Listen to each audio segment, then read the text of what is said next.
Tu es réfugié ou tu bénéficies de la protection subsidiaire en France. Est-ce que tu savais que tu peux demander aux autorités françaises de faire venir ton conjoint ou tes enfants restés dans un autre pays?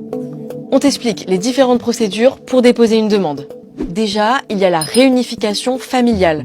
Elle concerne les personnes dont les membres de famille ont été déclarés à l'OFPRA au moment de la demande d'asile. Attention, ceux qui peuvent te rejoindre via cette procédure sont l'époux ou l'épouse ou le concubin avec qui tu peux prouver une vie commune et les enfants non mariés de moins de 19 ans. Bon à savoir, si tu es mineur, réfugié ou bénéficiaire de la protection subsidiaire, tu peux demander la réunification familiale pour ton père ou ta mère. C'est d'ailleurs ce qu'on t'expliquait dans cette vidéo.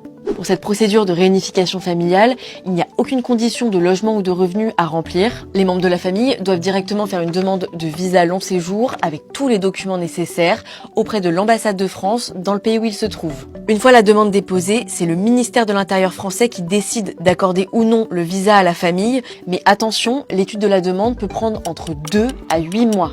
Ensuite, il existe aussi le regroupement familial.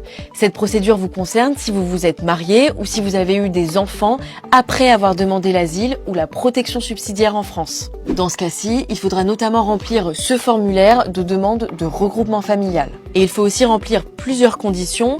Il faut que vous résidiez depuis au moins 18 mois en France de façon régulière. Il faut pouvoir justifier de revenus suffisants et stables et d'un logement salubre suffisamment grand pour accueillir la famille.